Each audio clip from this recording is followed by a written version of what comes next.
এদেশের মানুষ অনেকেই নামাজ হয়তো কম পড়তে পারে, যাকাত কম দিতে পারে, টুপি হয়তো কম মাথায় দিতে পারে, কিন্তু আল্লাহর বিরুদ্ধে, রাসূলের বিরুদ্ধে, কোরআনের বিরুদ্ধে কথা বললে বাংলার জমিনের মুসলমান সেটা মেনে নেবে না। কথা ঠিক কিনা বলে?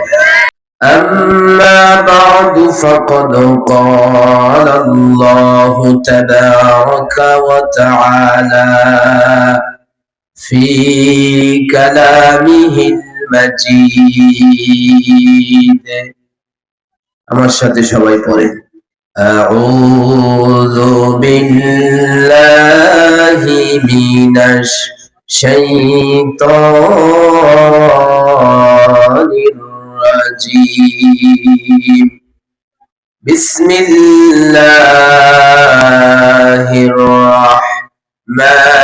রাহমানির রাহিম ألف لام ميم ذلك الكتاب لا ريب فيه هدى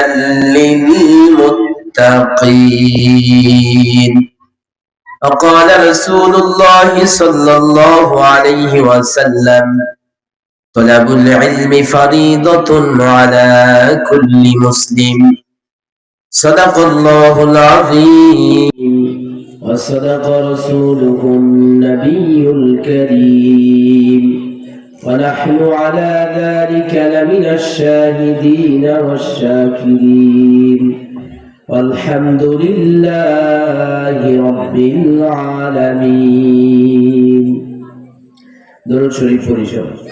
اللهم صل على محمد وعلى آل محمد كما صليت على إبراهيم وعلى آل إبراهيم إنك حميد مجيد. اللهم بارك على محمد وعلى آل محمد كما باركت على إبراهيم إنك حميد مجيد. মাঝে মাঝে মনে হয় কিসের আনন্দ, কিসের এত হাসি উল্লাস। মাঝে মাঝে মনে হয় কিসের আনন্দ, কিসের এত হাসি উল্লাস। একদিন মরতে হবে, হতেই হবে নাশ। মাঝে মাঝে মনে হয় কিসের আনন্দ, কিসের এত হাসি উল্লাস। মা বাবা ভাই বোন আছে যত স্বজন,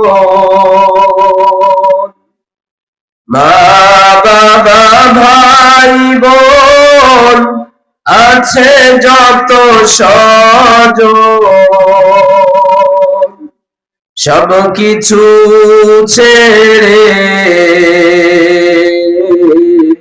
কোথায় হবে বসবাস।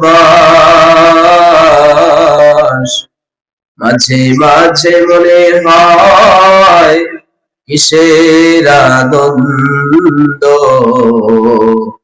কিসের এত হাসি উল্লাস।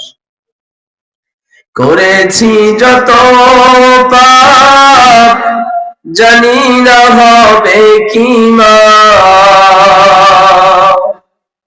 করেছি যত পাপ জানি না হবে কি মা শেষ বিচার দিনে, সবই হবে প্রকাশ। মাঝে মাঝে মনে হয় কিসের আনন্দ, কিসের এত হাসি উল্লাস। পশ্চিম কোদালিয়া যুব সমাজের উদ্যোগে পঞ্চম বার্ষিক ওয়াজ মাহফিলের সম্মানিত সভাপতি কারি মাওলানা মোহাম্মদ হাসান জামিল জাফরি, আজকের প্রধান বক্তা, বিশেষ বক্তা, বিশেষ মেহমান, প্রধান মেহমান এবং আমার সামনে উপবিষ্ট দিনদার, পরহেজগার, মুত্তাকিন, সালেহিন আল্লাহ পাকের বান্দাগণ, জনাবে মুহাম্মদুর রাসূলুল্লাহ সাল্লাল্লাহু আলাইহি ওয়াসাল্লামের উম্মতগণ, পর্দা অন্তরালের সম্মানিতা মা ও বোনেরা, আজকের এই মাহফিলে আমি আপনি ইচ্ছা করে আসতে পারি নাই। আমাকে আপনাকে আসার তৌফিক দিয়েছেন কে? একটু আওয়াজ দিয়ে বলেন কে? যেই রব, যেই মালিক, যেই প্রভু, যেই মহামহিয়ান গুনাহের কাজ থেকে পৃথক করে নেকের কাজের দিকে আসার বসার তৌফিক দিয়েছেন, জাহান্নামের রাস্তা থেকে এসে জান্নাতের রাস্তায় অগ্রসর হওয়ার তৌফিক দিয়েছেন, ওই মালিকের দরবারে জবান খুলে ভক্তি আর মহাব্বতের সাথে উচ্চ আওয়াজে শুকরিয়া আদায় করে আলহামদুলিল্লাহ। আর একটু আওয়াজ দিয়ে বলেন আলহামদুলিল্লাহ। আজকের এই মাহফিলে আসছেন, বসছেন, না কোনো টাকা পয়সা দেওয়া হবে, না অন্য কোনো কিছু দেওয়া হবে, তবে আল্লাহ রাব্বুল আলামিন আপনাদেরকে খালি হাতে ফেরাবেন না। ইনশাআল্লাহ আজকের এই মাহফিল থেকে শেষ মোনাজাত করে যাবেন, আর কিছু না পেলেও গুনাহগুলি আল্লাহ মাফ করবে ইনশাআল্লাহ। বলেন সুবহানাল্লাহ। কারণ এই পৃথিবীতে যা কিছু কামাই রুজি করবেন, এগুলো আসলে পরকালে নিয়ে যেতে পারবেন না। এই মাহফিল, জিকির, আজকার, তাসবিহ, তাহলিল, নামাজ, রোজা, হজ, যাকাত, এগুলোই হচ্ছে পরকালের ব্যাংকের পুঁজি। আওয়াজ দিয়ে বলেন সুবহানাল্লাহ। আজকে অনেক মানুষ এসেছেন, কিন্তু রাস্তায় অনেক যুবক ভাইয়েরা দাঁড়িয়ে আছে, অনেক মুরব্বীরা দাঁড়িয়ে আছে। আল্লাহ পাক কার কথায় কাকে হেদায়েত দিবেন আমি আপনি জানি? জানেন কে? আল্লাহ পাক। যারা দাঁড়িয়ে আছেন তাদেরকে আসতে বলবো, আসুন মাহফিলের প্যান্ডেলে বসে পড়ুন। যতটুকু সময় এই মাহফিলের প্যান্ডেলে থাকবেন, ফেরেশতাদের বেষ্টনীতে এবং আল্লাহ পাকের রহমত আর সাকিনা, শান্তির নিচে থাকবেন। বলেন সুবহানাল্লাহ। আজকে যেই পরিমাণ লোক আপনারা এখানে এসেছেন, এর চেয়ে বেশি লোক রাস্তাঘাটে, দোকানপাটে, বাড়িতে, ঘরে আছে না নাই? কিন্তু এইখানে যদি আজকে যুবক ভাইরা মাহফিলের আয়োজন না করে গানের আয়োজন করত, মুরব্বী যারা আছেন আপনারা কি এখানে আসার মতো সুযোগ সুবিধা পাইতেন? এক নম্বরে আসতেন না, কারণ গান বাজনা আপনাদের কাছে ভালো লাগে না। এটাই মাহফিলে আসাটাই প্রমাণ করে। আওয়াজ দিয়ে বলেন সুবহানাল্লাহ। কিন্তু যদি গানের অনুষ্ঠান দেওয়া হতো, এই প্যান্ডেল, এই জায়গায় মানুষের সমাগম জায়গা হতো? হতো না। কিন্তু গান দিলে কি হতো? বর্তমান গান হচ্ছে দুই প্রকার। বলেন গান কয় প্রকার? দুই প্রকার। এক নম্বর গান হচ্ছে ডিজে গান, যুবকেরা বাজায়, যেই গানের আওয়াজে বক্সের বাড়িতে আকাশ বাতাস প্রকম্পিত করে জমিন পর্যন্ত নাচিয়ে ফেলে। কথা ঠিক কিনা বলুন? এখান থেকে কি শিক্ষা পাওয়া যায়? একটা বক্স যদি জমিন কাঁপাইতে পারে, তাহলে কবরের মধ্যে ফেরেশতার পিটনিতে কি কাঁপতে পারে, এটা সেখানেই গেলে বোঝা যাইব। কথা ঠিক কিনা বলে? তবে এই বক্সের গানে, ডিজে গানে, ডিজে পার্টির গানে গুনাহ হয়। আর এমন এক শ্রেণীর গান আছে যেটাকে বলা হয় মারেফতের গান। আসলে ওইটা মারেফতের গান না, এটা হচ্ছে মরার পথের গান। কথা ঠিক কিনা বলে? এই গানের দ্বারা ঈমান চলে যায়। ইদানিং যারা ফেসবুক ইউটিউব চালান দেখেছেন আপনারা, এক বাউল, এই বাউল না, এটা হচ্ছে ফাউল হয়। বাউল বললেও একে সম্মান করা হয়, যদিও এই শব্দটা অসম্মানের। আরবিতে বাউল শব্দের অর্থ হচ্ছে পোশরাফ। আরবিতে বাউল শব্দের অর্থ কি? পোশরাফ। তো এই আবুল সরকার এক বাউল ফাউল আছে। এই শয়তানটা গানের মঞ্চে গিয়ে আল্লাহ তাআলার বিরুদ্ধে কথা বলেছে, বলেন নাউজুবিল্লাহ। সে এক পর্যায়ে গিয়ে বলেছে যে আল্লাহ এক একবার এক এক কথা বলে, আল্লাহ পাকের কথার কোনো গোয়ামাতা আমি পাই না, বলেন নাউজুবিল্লাহ। ফেরেশতাদের নিয়ে কটাক্ষ করেছে, বলেছে ফেরেশতাদের গোয়া কাটার কথা, নাউজুবিল্লাহ বলেন।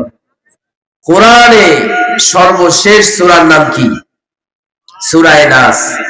নাস এটা আরবি শব্দ, এর বাংলা হচ্ছে মানুষ। এই শয়তানটা বলেছে যে আল্লাহ পাক নাকি এখানে নাচতে বলেছে।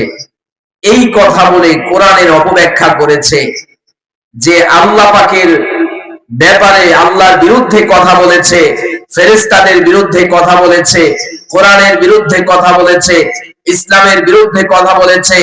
আমাদের দাবি এই নাস্তিককে, এই শয়তানকে বর্তমান পরিস্থিতিতে বাংলার জমিনের আদালতে ফাঁসির কাস্টে ঝুলিয়ে তাওহীদি মুসলমানদের অন্তরকে ঠান্ডা করতে হবে। কথা ঠিক কিনা বলেন? এদেশের মানুষ অনেকেই নামাজ হয়তো কম পড়তে পারে, যাকাত কম দিতে পারে, টুপি হয়তো কম মাথায় দিতে পারে, কিন্তু আল্লাহর বিরুদ্ধে, রাসূলের বিরুদ্ধে, কোরআনের বিরুদ্ধে কথা বললে বাংলার জমিনের মুসলমান সেটা মেনে নেবে না। কথা ঠিক কিনা বলে? এজন্য দেখেন, আমরা উলামায়ে কেরাম স্বাধীনতার পর থেকে নির্যাতিত হয়ে আসতেছি। যখনই যারাই ক্ষমতায় যায়, এক নাম্বার টার্গেট থাকে এই দেশের মধ্যে যেন উলামায়ে কেরাম, এই হুজুররা, মোল্লারা যেন কোনোভাবেই ক্ষমতার মসনদে না বসতে পারে। কেন? তারা বসলে চাঁদাবাজি, গুন্ডামি, রাজনীতি, অশ্লীলতা, বেহায়াপনা এগুলোর সব নির্মূল হবে। আল্লাহর বিরুদ্ধে, কোরআনের বিরুদ্ধে, রাসূলের বিরুদ্ধে কথা বললে তার সর্বোচ্চ শাস্তি বাংলাদেশের জাতীয় মসজিদ বাইতুল মুকাররমের সামনে ফাঁসির কাস্টে ঝুলিয়ে দেওয়া হবে। কথা ঠিক কিনা বলে? এজন্য কোরআনের আইন পাস হবে, এটা তো ওই সমস্ত লোকেরা চাইবে না। দেখেন, এই বাউল আবুল সরকার, এই শয়তানটা আল্লাহর বিরুদ্ধে কথা বলেছে, তাওহীদি জনতা মুসলমানরা মিছিল করেছে, আর ওই শয়তানের পক্ষ নিছে নাস্তিক, যারা আল্লাহকে বিশ্বাস করে না তারা। তাহলে এই শয়তানের পক্ষ যারা নিয়েছে, ওদের পক্ষ নিয়ে এই শয়তানটা গান বলেছে। কথা ঠিক কিনা বলে? এজন্য আসুন, আগামীতে মুসলমান এক গর্তে কখনো দুইবার পা দিতে পারে না। মুসলমান যে সচেতন মুসলমান, একবার ভুল হয়, দ্বিতীয়বার ভুল হবে না। আমরা স্বাধীনতার পর থেকে আজ পর্যন্ত যা কিছু দেখেছি, যখন যে যেভাবে আমাদেরকে বুঝিয়েছে, আমরা সেই বুঝ অনুপাতে ভোট দিয়ে নির্বাচন করে তাদেরকে ক্ষমতায় দিয়েছি। ফলে আমরা পেয়েছি ইসলামের বিরুদ্ধে কথা, কোরআনের বিরুদ্ধে কথা। শত শত আলেমকে জেলের মধ্যে ভরে নির্যাতন নিপীড়ন করেছে। আগামীতে আর আমরা উলামায়ে কেরামের উপরে নির্যাতন নিপীড়ন দেখতে চাই না। কথা ঠিক কিনা বলেন? এজন্য আমাদেরকে এমন একজন শাসক আমাদের পেতে হবে, যেই শাসকের মধ্যে 4টা গুণ থাকবে। বলেন সুবহানাল্লাহ। আশেপাশে যারা আছেন দ্রুত চলে আসেন, আলোচনা শুরু হবে, গুরুত্বপূর্ণ আলোচনা হবে ইনশাআল্লাহ। তার আগে বলেন, আজকের এই মাহফিলে আসতে পেরে, বসতে পেরে আপনারা খুশি না বেজার? কম খুশি না বেশি খুশি? এরকম মাহফিল প্রত্যেক বছর হোক, এটা আমরা চাই কি চাই না? শোনো শোনো কোদালিয়াবাসী, শোনো দিয়া মন, ভালো লাগলো আপনাদের এই মাহফিল আয়োজন। হাইরে ভালো লাগলো আপনাদের এই মাহফিল আয়োজন। শোনো শোনো কোদালিয়াবাসী, শোনো দিয়া মন, ভালো লাগলো 8 ডিসেম্বরের মাহফিল আয়োজন। হাইরে ভালো লাগলো 25 সালের এই মাহফিল আয়োজন। আজকের মাহফিলের সভাপতি ভাই মাওলানা মুহাম্মদ হাসান জামিল সাহেব তাই আরো আছেন এই এলাকার মুসলমান সবাই, আল্লাহু আকবার। আরো আছেন এই এলাকার মুসলমান সবাই, আমরা সবাই নবীর সাথে জান্নাতে যেতে চাই। কারা কারা জান্নাতে যাইবেন হাতে নাড়া দেন সবাই, হাতে নাড়া দেন সবাই। দিন ইসলামের পথে চলবো জোরে আল্লাহু আকবার বলেন সবাই। আজকের মাহফিলের প্রধান বক্তা ভাই মাওলানা কারি মুহাম্মদ সুলাইমান নুরি সাহেব তাই আরো আছেন পর্দার মা চাচি সবাই, আমরা সবাই কোরআন লইয়া জান্নাতে যেতে চাই, আল্লাহু আকবার বলেন। কারা কারা জান্নাতে যাইবেন হাতে নাড়া দেন সবাই, হাতে নাড়া দেন সবাই। দিন ইসলামের পথে চলবো জোরে আল্লাহু আকবার বলেন সবাই। নারায়ে তাকবীর, নারায়ে তাকবীর। কোরআন হাদিস যেখানে, আলেম ওলামা যেখানে, নারায়ে তাকবীর। তাহলে আমরা যে একটু সামনে এগিয়ে আসি, এই পাশে তো নিচু, অনেকে আসতেছে না, আমরা একটু সামনের দিকে এগিয়ে আসি, একটা সঙ্গীত বলতে বলতে সামনের দিকে আসবো ইনশাআল্লাহ। আগামীতে নাস্তিকদের আমরা এই দেশে দেখতে চাই। নাস্তিকতা নিপাত, দিন ইসলাম জিন্দাবাদ। নাস্তিকতা নিপাত, দিন ইসলাম জিন্দাবাদ। কোটি প্রাণের একই আওয়াজ, খোদাদ্রোহী ছাড় পাবে না, এই বাংলায় ঠাঁই হবে না, মুসলমানরা জেগেছে আজ। জোর কদমে সামনে চলো, বজ্র কণ্ঠে আওয়াজ তোলো, সবাই মিলে একই সাথে দাও না স্লোগান, নারায়ে তাকবীর, নারায়ে তাকবীর। ইসলামের জন্য এদেশের হয়েছে জন্ম, ইসলামের বিরুদ্ধে গেলে দেশ হবে ভিন্ন। ইসলামের জন্য দেশের হয়েছে জন্ম, ইসলামের বিরুদ্ধে গেলে দেশ হবে ভিন্ন। ইসলামের বিরুদ্ধে যারা নিয়েছে অবস্থান, এই বাংলায় ঠাঁই হবে না, যাও হিন্দুস্তান। জন কদমে সামনে চলো, বজ্র কণ্ঠে আওয়াজ তোলো, সবাই মিলে একই সাথে দাও না স্লোগান, নারায়ে তাকবীর, নারায়ে তাকবীর। মুসলমানের এই দেশেতে নাস্তিকদের ঠাঁই নাই, নাস্তিকদের পক্ষে যারা তাদের কোনো রক্ষা নাই। মুসলমানের এই দেশেতে নাস্তিকদের ঠাঁই নাই, নাস্তিকদের পক্ষে যারা তাদের কোনো রক্ষা নাই। এই দেশেতে থাকতে হলে কোরআন মানতে হবে, কোরআন না মানলে তারা বিতাড়িত হবে। জনপদে সামনে চলো, বজ্র কণ্ঠে আওয়াজ তোলো, সবাই মিলে একই সাথে দাও না স্লোগান, নারায়ে তাকবীর, নারায়ে তাকবীর। শেষ পর্যন্ত আমরা এই আওয়াজের সাথে থাকবো ইনশাআল্লাহ। যেই কথা বলতেছিলাম, এই দেশে আগামীতে ইসলামী হুকুমত কায়েম করতে হলে, সাধারণ মানুষদের উপরে জুলুম নির্যাতন কমাতে হলে চারটা গুণান্বিত আমাদের আগামী নেতাদের লাগবে, বলেন সুবহানাল্লাহ। তার মধ্যে এক নাম্বার হচ্ছে প্রকৃত মানুষ হইতে হবে। কি হইতে হইব? প্রকৃত মানুষ হইতে হইব। প্রকৃত মানুষ আর অপ্রকৃত মানুষের মধ্যে পার্থক্য কি? আল্লাহ বলেন, উলাইকা কাল্লানআমি বাল হুম আদাল। আল্লাহ বলেন, মানুষ আর অমানুষ কিংবা কেমনে? কিছু মানুষ এমন আছে যারা চতুষ্পদ জানোয়ার, গরু ছাগলের চেয়ে নিকৃষ্ট, বলেন নাউজুবিল্লাহ। তাহলে বোঝা গেল এক শ্রেণীর মানুষ গরুর চেয়েও খারাপ আছে, আবার আরেক শ্রেণীর মানুষ ফেরেশতার চেয়েও দামি আছে। আওয়াজ দিয়ে বলেন সুবহানাল্লাহ। প্রকৃত মানুষের উদাহরণ শুনলে বুঝবেন কিরকম ছিল সেই প্রকৃতি মানুষগুলো। বাংলাদেশ, পাকিস্তান, ভারত, মায়ানমার সহ যখন একটা ভারত উপমহাদেশ ছিল, ওই সময় একজন বুজুর্গ ব্যক্তি ছিলেন, তার নাম হচ্ছে খাজা মঈনুদ্দিন চিশতি রাহমাতুল্লাহি আলাইহি।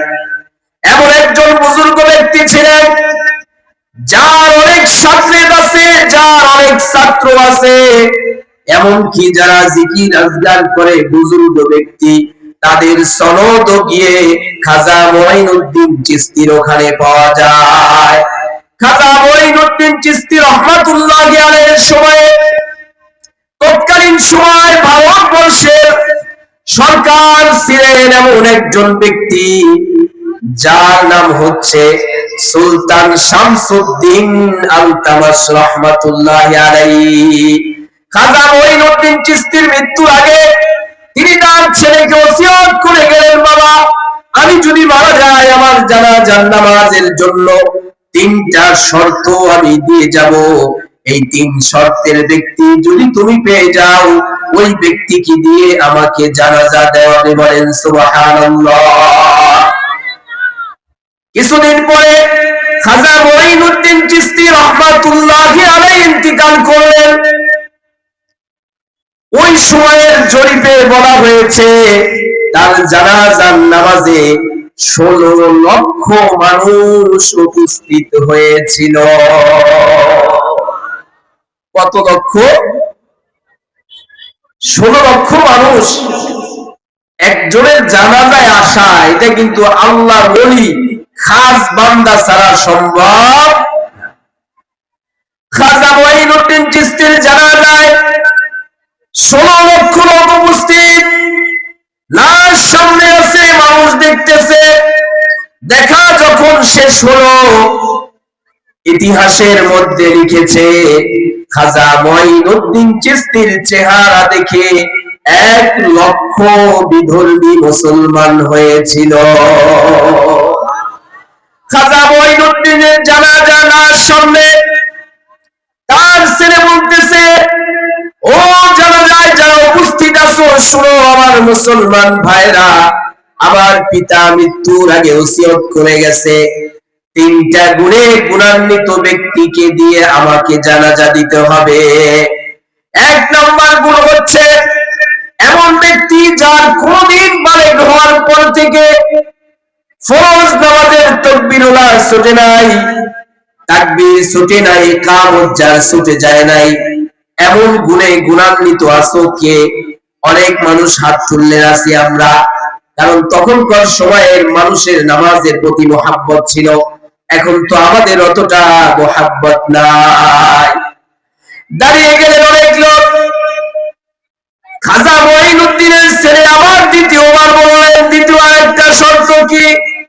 দ্বিতীয় শর্ত হচ্ছে আসরের নামাজের আগে 4 রাকাত সুন্নত নামাজ আছে, গায়রে মুআক্কাদা, না পড়লেও গুনাহ নাই। এই 4 রাকাত নামাজ কার বালেগ হওয়ার পর থেকে ছুটে নাই? কিছু লোক এই ব্যাপারেও অল্প কিছু হাত তুলল। 3 নাম্বার গুণ হচ্ছে এমন কে আছো যে ব্যক্তির বালেগ হওয়ার পর থেকে নিয়ে আজও পর্যন্ত সব জ্ঞানে কোনোদিন কবিরা গুনাহ করো নাই? কেউ আর হাত তোলে না। এইরকম 3 গুণের ব্যক্তি আর ময়দানের মধ্যে কেউ নাই। কিছু আলেম ওলামা ছিলেন, তারা বললেন খাজা মঈনুদ্দিনের ছেলেকে যেই 3 গুণের কথা আপনার বাবা বলে গেছে, এই 3 গুণের ব্যক্তি পাওয়া যাবে না। সুতরাং এই লাশ নিয়ে যদি বেশি সময় দেরি করা হয়, মানুষ বিভিন্ন ধরনের কথা বলবে, কি ওসিয়ত করে গেছে, লোকই নাই এই গুণের গুণান্বিত। কিন্তু আবার কিছু লোক বলল না, এমন একজন বুজুর্গ ব্যক্তি, সে মিথ্যার কথা বলতে পারে না।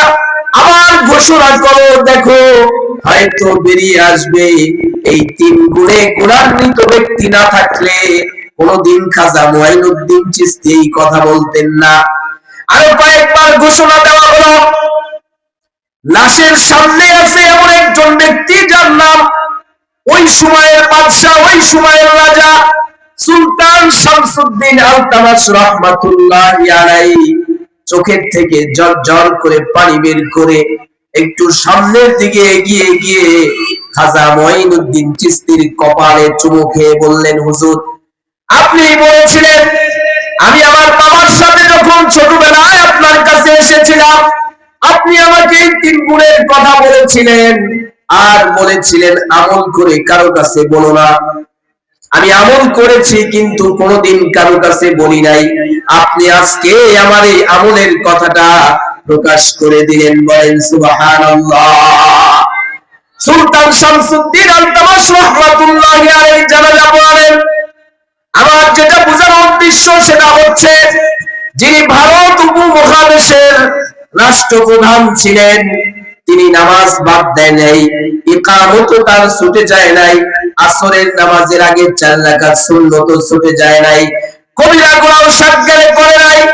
আমরা যে আমাদের বাংলাদেশ স্বাধীন হওয়ার পর থেকে নিয়ে আজও পর্যন্ত যত সরকার দেখেছি, কোন সরকার এরকম একটা সপ্তাহ মনে হয় যায় নাই যে 5 ওয়াক্ত নামাজ পড়ছে। কি করেন আপনারা? এদেরকে বললে বলে আমাদের কি সময় আছে নাকি নামাজের? এইখানে ওইখানে সেইখানে।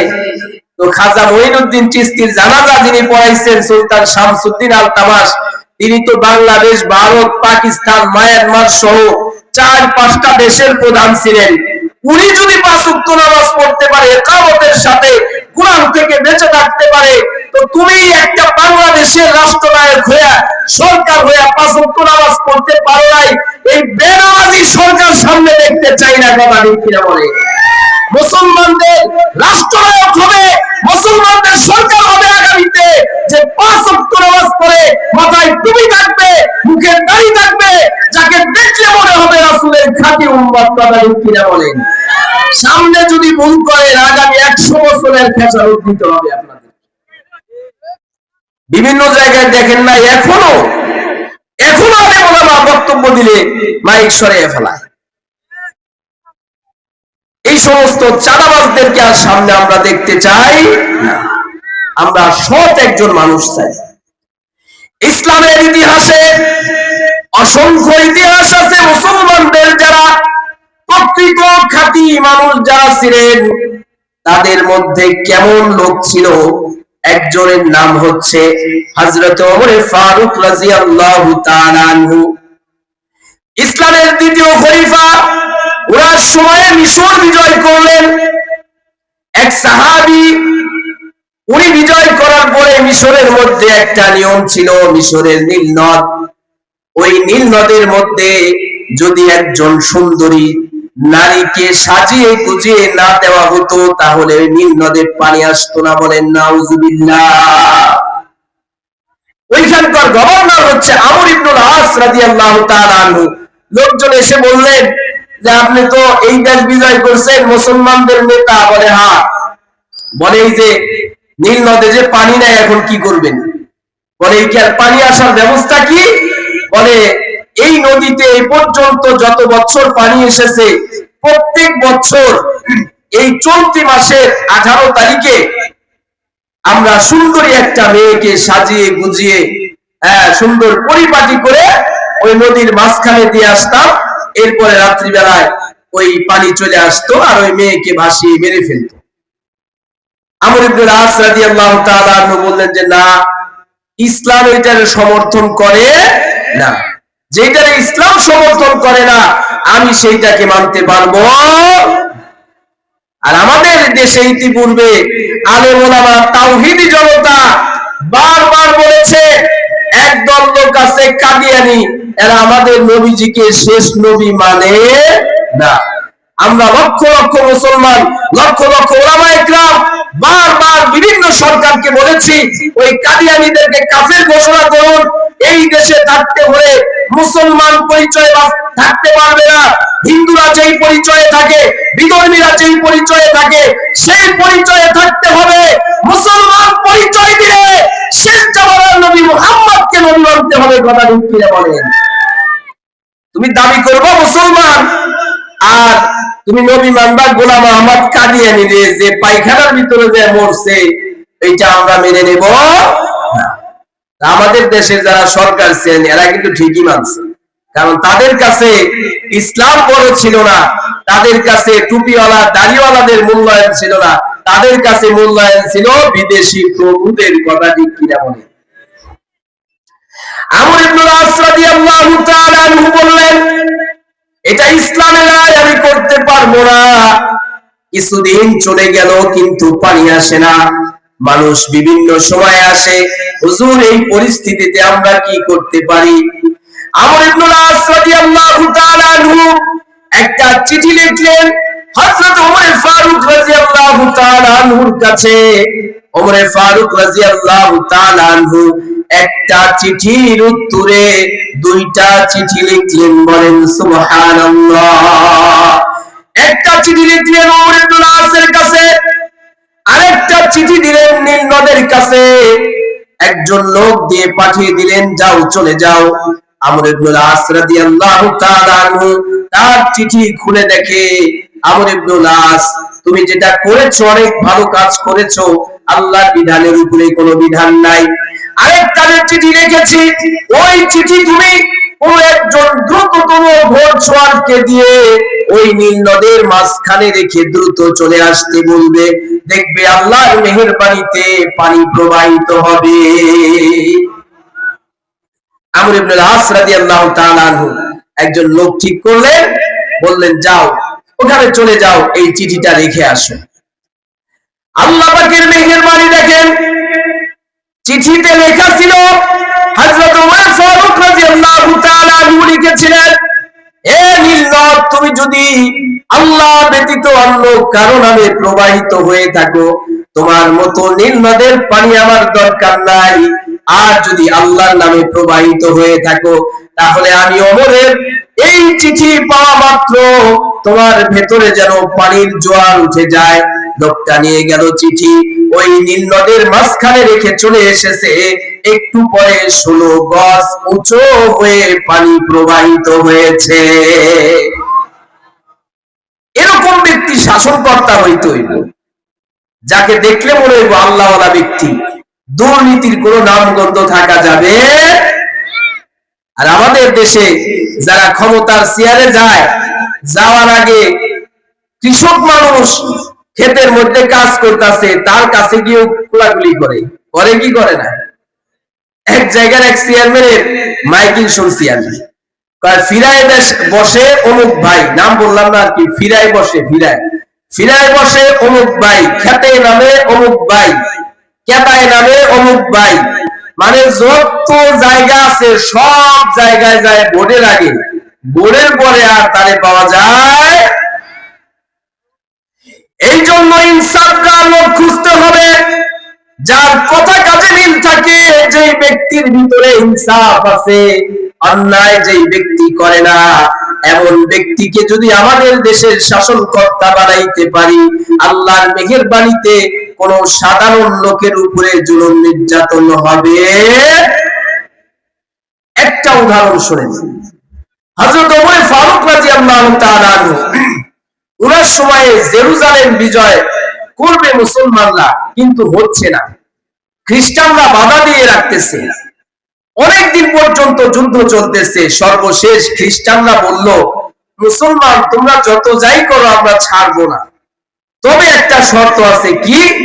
আমাদের কিতাবের মধ্যে লেখা আছে, এই জেরুজালেম বিজয় করবে যেই ব্যক্তি, তার আকার আকৃতি ধরন সব কিছু আছে।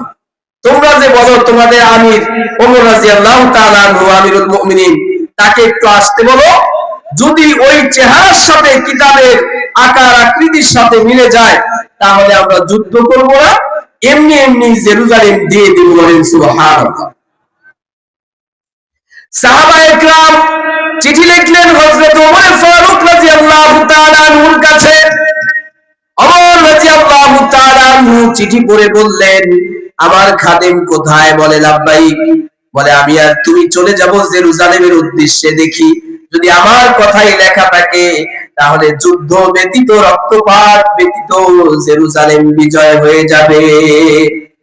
মুসলমানরা বলতে লাগলেন, না, এটা খ্রিস্টানদের চক্রান্ত হতে পারে, আপনাকে মেরে ফেলতে পারে, একা একা আপনি যাবেন না, আপনি একটা সৈন্য বাহিনী নিয়ে যান, আপনার দেহরক্ষী নিয়ে যান, আপনাকে মেরে ফেললে আমরা ক্ষতিগ্রস্ত হয়ে যাব। হযরত ওমর বললেন, না, আমি কাউকে নিয়ে যাব না, তবে যেহেতু উটের পথে চলতে হবে, উটে করে চলতে গেলে একজন ব্যক্তি দরকার, যিনি কিছু সময় উটের রশি টানবে, আবার কিছু সময় আমি রশি টানবো, এই জন্য একজন ব্যক্তির দরকার, আমি একজনকেই নিয়ে যাব, দ্বিতীয় আর কাউকে নিয়ে যাব না।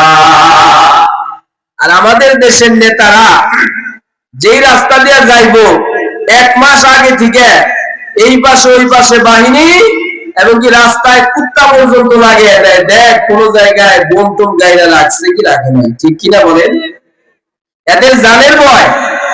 কিন্তু আজরাইল আইলে এই বাহিনী টাহিনী এগুলা দিয়ে কোনো কাজ কাম হবে? হযরত ওমর ফারুক রাদিয়াল্লাহু তাআলা আনহু তার খাদেমকে বললেন, তুমি আমার সাথে জেরুজালেমে যাবে, তবে শর্ত একটা আছে। বলে কি? বলে তুমি যতক্ষণ সময় উটের উপরে বসে থাকবে, আমি ওমর যে অর্ধ পৃথিবীর রাজা, অর্ধ পৃথিবীর বাদশা, আমি উটের রশি টানবো, আবার যখন আমি বসে থাকবো তুমি উটের রশি টানবা, এইভাবে আমরা জেরুজালেম পর্যন্ত পৌঁছাবো। চলতে শুরু করলেন। ওমর রাদিয়াল্লাহু তাআলা আনহু যতটুকু সময় বসে থাকে, খাদেম তার রশি টেনে নিয়ে যায় উটের, আবার খাদেম কতটুকু সময় উটের পিঠে বসে থাকে। হযরত ওমর অর্ধ পৃথিবীর রাজা হইয়া উটের রশি টেনে নিয়ে যায়। বলেন সুবহানাল্লাহ। চলতে চলতে চলতে চলতে জেরুজালেমের নিকটে পৌঁছে গেল। এমন একটা সময়ে পৌঁছেছে যেই সময়ে ওই খাদেম বা গোলামের উটের উপরে চড়ার কথা, আর হযরতে ওমরের উটের রশি টেনে নিয়ে যাওয়ার কথা। এমন সময় খাদেম বলল, হুজুর আপনি এখন উটের উপরে চড়েন, আমি উটের রশি টেনে নিয়ে যাই।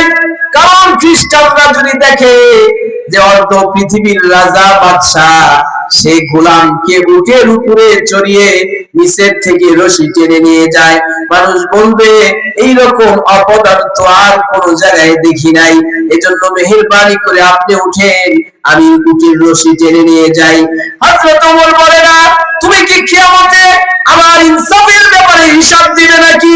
এখন বলা হচ্ছে তোমার উটে চড়ার, আমি যদি উটে চড়ি জুলুম হবে, নির্যাতন হবে, ইনসাফের বিপরীত হবে, সুতরাং আমি এই কাজ করতে পারবো না, সুতরাং তুমি উটের উপরে উঠবে। বারবার বলেছে। হযরত ওমর বলে, না, এটা হবে না। উটের রশি নিয়ে যাচ্ছে হযরত ওমর।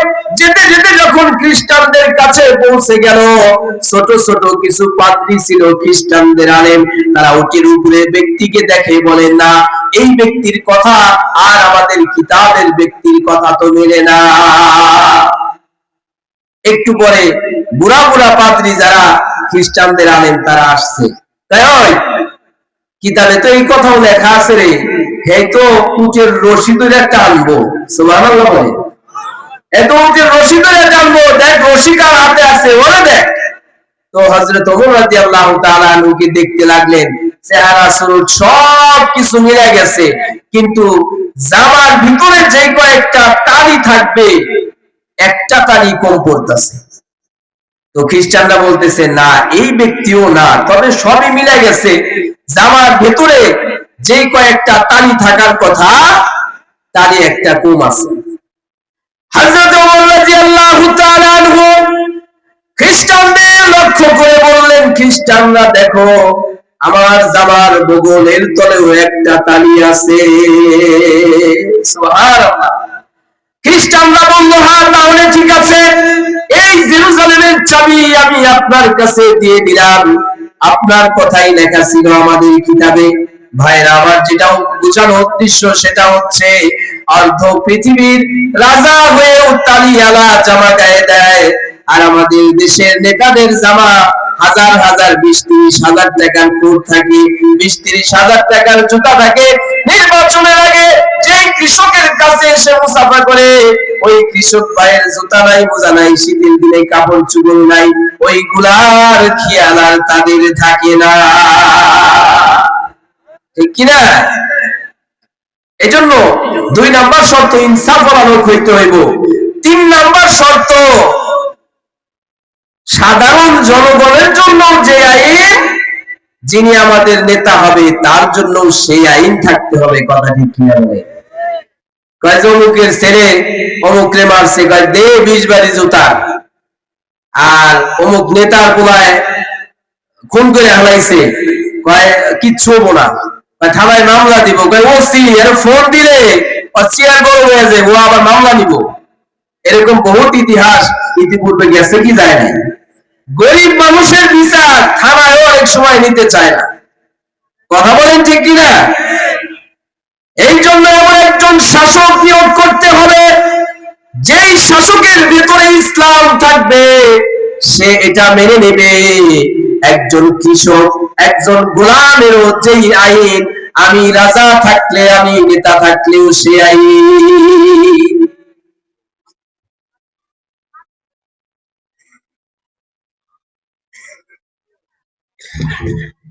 তাহলে নেতা থাকলেও সে আইন। বাংলাদেশ, ভারত, পাকিস্তান যখন এক দেশ ছিল, একজন বাদশাহ ছিল, তার নাম হচ্ছে সুলতান গিয়াসউদ্দিন। নাম কি বলেন? সুলতান গিয়াসউদ্দিন রহমাতুল্লাহি আলাইহি। উনি একবার শিকার করতে গিয়া ওনার একটা তীর ভুলে ছুঁইটা গেছে। যাওয়ার পরে একজন মহিলা, তার স্বামী মারা গেছে, একটা মাত্র ছেলে, এই ছেলের শরীরে লাইগা মারা গেছে। এখন এই মহিলা ওই এলাকার যে কাজী ছিল, বিচারক, তার কাছে বিচার দিছে যে আমার ছেলেকে আমাদের দেশের যিনি রাজা সুলতান গিয়াসউদ্দিন, তার তীরের আঘাতে আমার ছেলে মারা গেছে। এখন যিনি বিচারক, মনে করেন চেয়ারম্যান, কারণ কাজী বললে অনেকেই মনে করেন যারা বিয়া পড়ায় শুধু তারা, কাজী মানে বিচারক, এই জন্য চেয়ারম্যান বললে অনেকেই ভালো বুঝবে। তো মনে করেন চেয়ারম্যান, তার কাছে যখন বিচার আসলো, উনি ভাবলেন আমি একজন মুসলমান, আমাদের দেশের রাজাও মুসলমান, সুতরাং এই পরিস্থিতিতে কি করা যায়? রাজা যেহেতু খুন করছে, তার এই রাজাকে এইখানে কাঠগড়ায় দাঁড় করাতে হবে। বলেন সুবহানাল্লাহ। মনে করেন চেয়ারম্যান ব্যক্তি তার নামে কেস লিখলেন। অল্প কিছু সময়ের মধ্যে যখন এই কথা সুলতান গিয়াসউদ্দিন শুনতে পারলেন, তিনি চেয়ারম্যানের এলাকায় চলে আসলেন। এসে কাঠগড়ায় দাঁড়ালেন। কাঠগড়ায় দাঁড়ানোর পরে বললেন, আপনার তীরের আঘাতে কি অমুক মহিলার ছেলে মারা গেছে? বলে হ্যাঁ। চিন্তা করেন, সরকারকে একজন চেয়ারম্যান কাঠগড়ায় দাঁড়া করাইছে, এটার নাম হচ্ছে ইসলাম। বলেন সুবহানাল্লাহ।